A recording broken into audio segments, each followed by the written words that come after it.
Okay, so this video is entitled Advaita, the pros and cons thereof, and it's going to be a solution to all your spiritual problems and life problems. It's the ultimate conclusion that you'll ever receive in this life, and if you listen passively and attentively, it will heal and transform your life. And try to see beyond the appearances or your inner mind chatter that is trying to analyze everything. Lovely horse just went by. So Advaita means not two. So in Sanskrit, Dvai is two, Advaita is not two.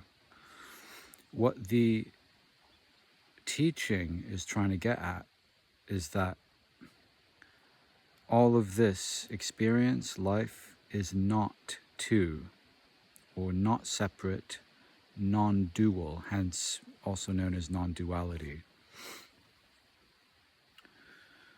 So appearances can be deceiving. You have night and day, the senses, polarities, dualities, hot and cold, all the contrast.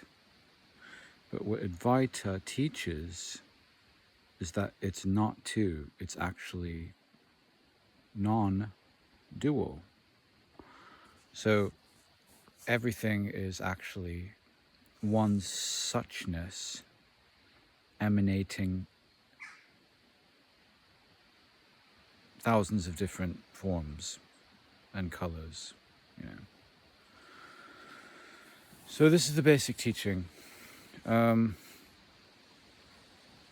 this talk, I'll go into Neo-Advaita, which is modern day teachers taking Advaita and using it or misusing it, so and so.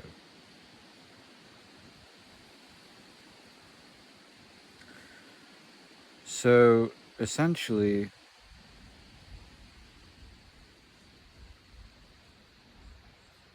with Advaita, there's the realization not only that the world is a dream, that the world is an illusion, but also that you, as a separate identity or mind, body, experience, is a fiction. It's not real. So teachers and gurus will say you're just having a dream character experience as a protagonist in your own movie, and everyone in your waking life around you is just your own mind stuff, your own projection. So on the one hand, that's quite liberating because you realize, okay, everything is me, including this body, but everything in my external world is my projection. So there are no others. And the dark side of that, or one of the cons, is it's solipsism. That's what solipsism is. You get solipsistic and it's like, okay, everything's me, my own creation or projection, interacting with me as a protagonist within my own movie. So what's the point is the question that arises.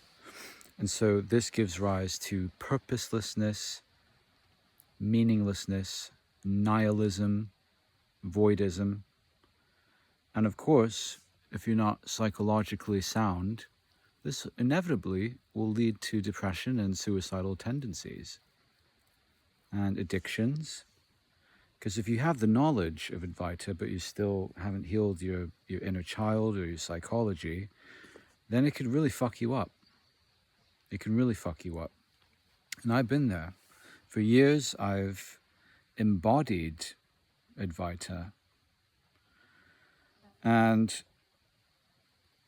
the reality is that all it leads to is the here and now. and I look at my life now, where am I? I'm a bit hungover.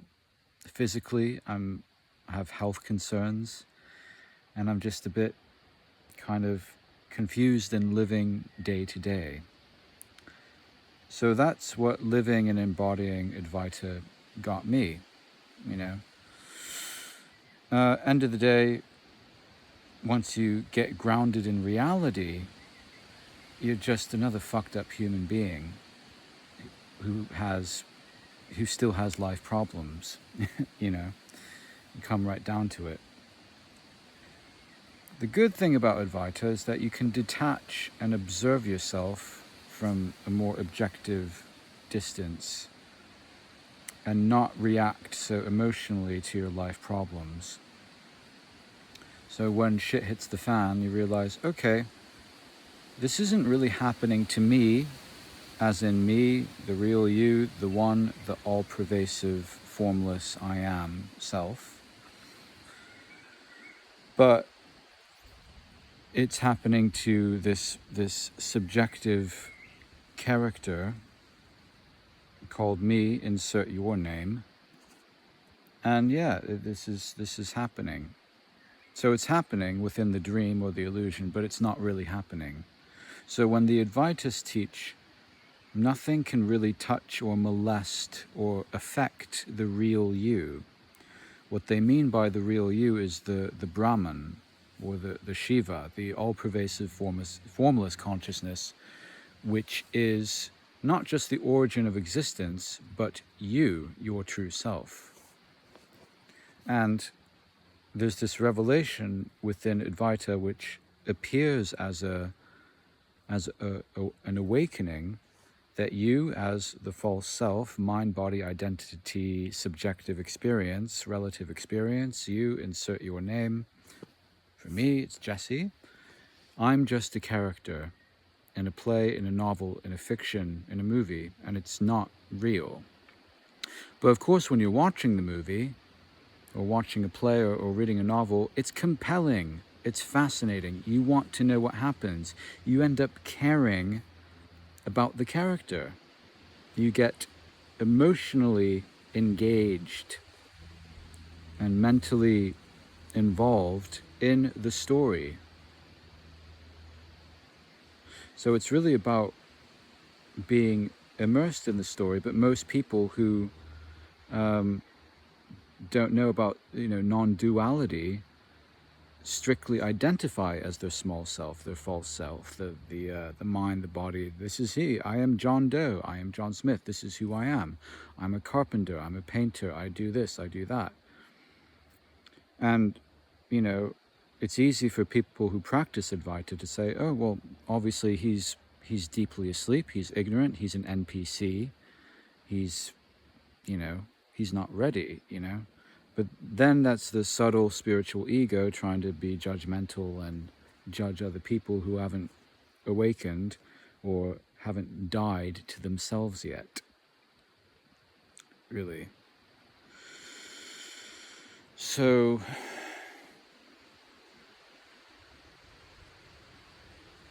yeah.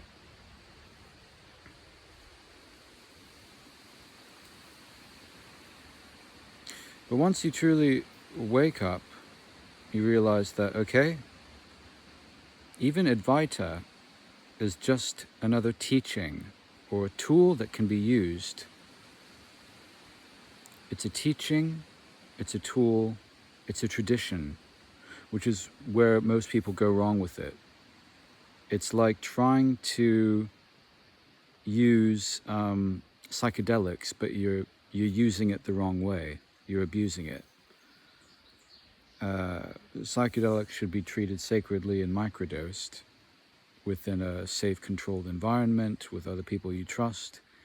But if you're misguided with Advaita, or you're not ready emotionally or psychologically, it could, as I said, it could really fuck you up. And the groundlessness and the impersonality is just, on the one hand, it can help you deal with a lot of life problems, but on the other hand, you're just bypassing a lot of human stuff and gaslighting yourself. It's like, okay, this isn't happening, it's not real. But the reality is, yeah, but it is happening. As Einstein said, reality is just an illusion, albeit a very persistent one. It's a very persistent illusion. It doesn't go away. Now, you go to sleep, you're dreaming, yeah. And the other thing within Advaita, it's like, oh, it's just a bunch of phenomena appearing and disappearing within consciousness. So it's not really happening. But when you're dreaming, it feels fucking real. It feels very real.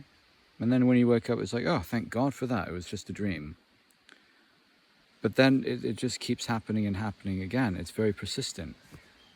And no matter how, how many scriptures you know inside out, or how much chanting you do, your fucking life problems will come back to bite you in the fucking ass. And that's what I've learned. I can avoid, I can bypass all I want. End of the day, I'm just a dude sitting in a garden making a YouTube video, and I have health problems, health concerns, and I'm not perfect by any means. So there are many layers to reality and perceiving reality. You can be a genius, you can be spiritually powerful, you can be a fucking Jedi, and yet you can still be in debt. You could be on a wanted list. You could be, fucked up in your relationships.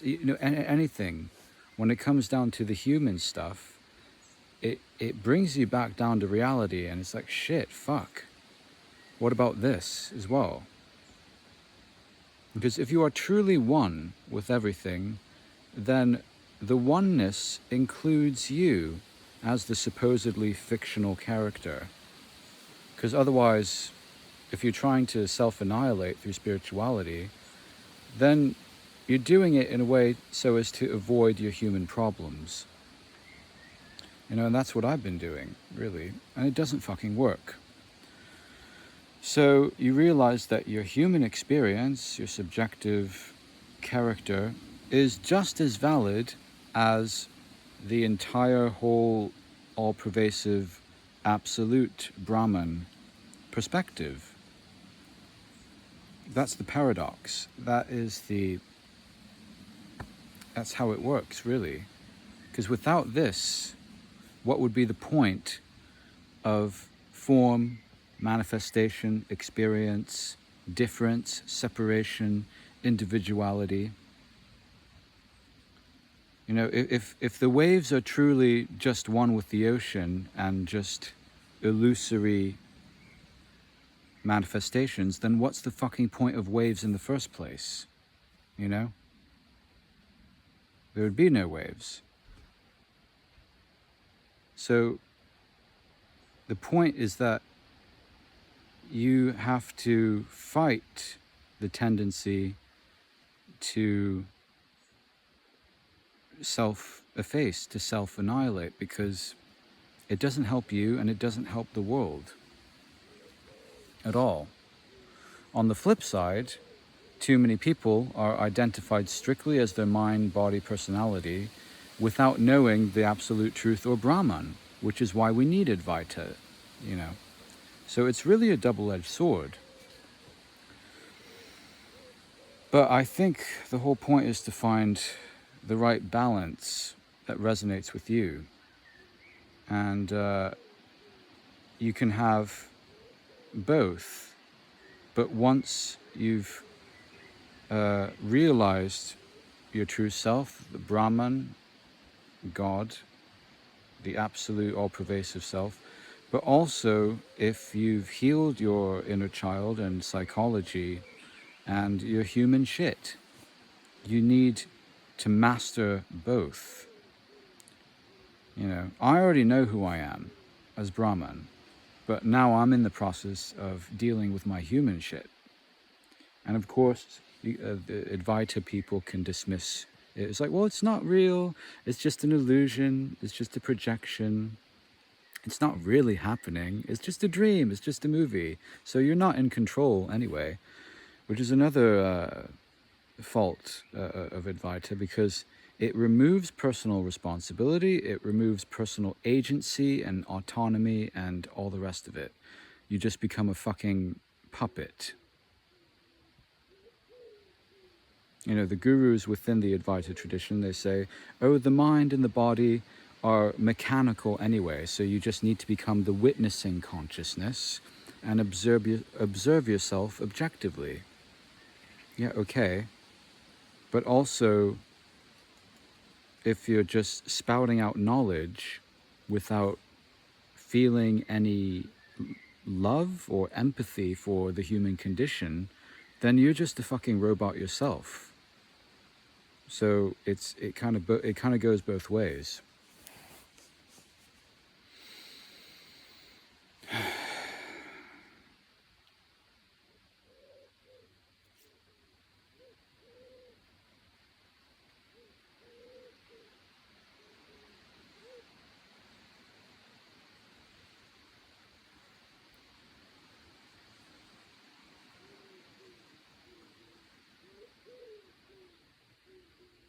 So the ultimate conclusion is that, yes, while it is a beautiful tradition and a beautiful teaching, it is kind of represented by a bunch of narcissists, really.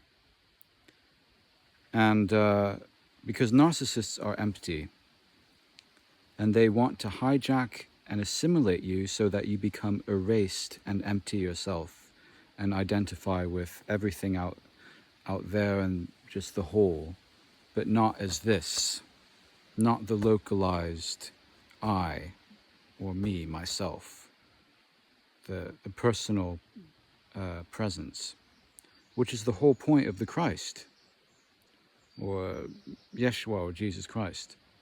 It was the ultimate example of God in man. He's the missing piece of the puzzle. The Christ is the jewel in the crown of spirituality.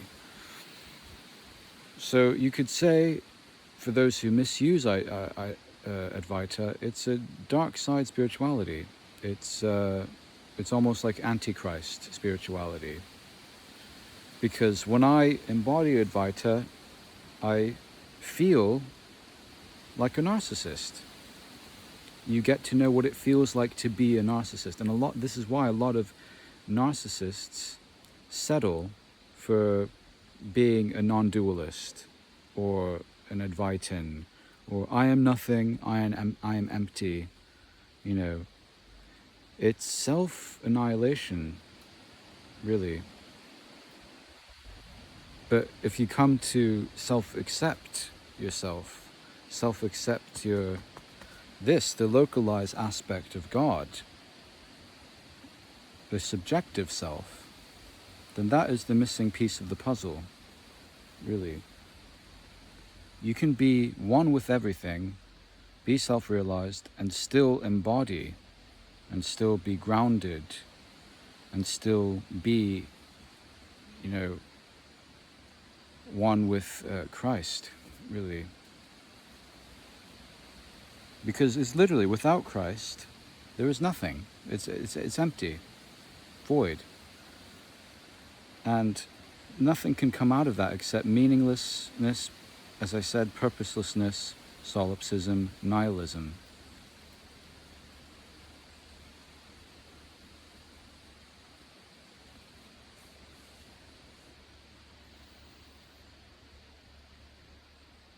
So this is why your existence, your subjective existence, is extremely important and essential and special to the whole, to the one. Because without it, then we would just be a formless, impersonal blob. So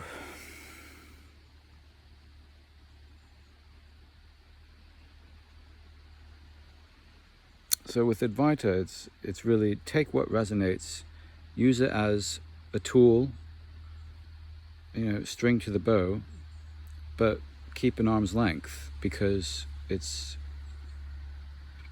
could end up hurting you as it's hurt me, and it can hurt other people as well. And the new energy we're stepping into is we need lots more, not just light or enlightenment, but actual love. And with Advaita, I don't feel any love whatsoever in this teaching or tradition. It serves its purpose, it has its own majesty and sensibility and allure, but ultimately it's not, for me, it's not the ultimate truth. There is something more. And you get all these gurus just making statements, and if you challenge them on, oh, what about this, what about, they'll just completely try to destroy you and abuse you and attack you for not submitting to them, But no guru or teacher can make you do something you don't want to do. It's all about, it has to come from you. It's always about you. It's always about, if you're submitting to them or not, if you're questioning them or not, are you giving them obeisance or not? They're just fucking mirroring everything. They're not really doing anything. They're just fucking mirrors of your own kind of unhealed shit, let's say.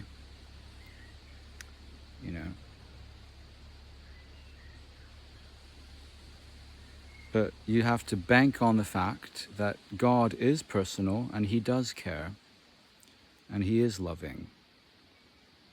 Because otherwise, you might as well just commit suicide.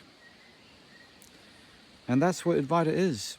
It's spiritual suicide. It's dying before you die. And at the time, as a tradition, it was useful at the time, but we don't need it anymore, because we're moving into a completely new energy and timeline where Advaita is just fucking narcissistic bullshit for the most part. So it served its purpose. It's a great artifact. But if you try to apply it now, in the new times we're in, then you're going to hurt yourself and lots of other people. And you won't be in God's favor. So, there we go. Take care.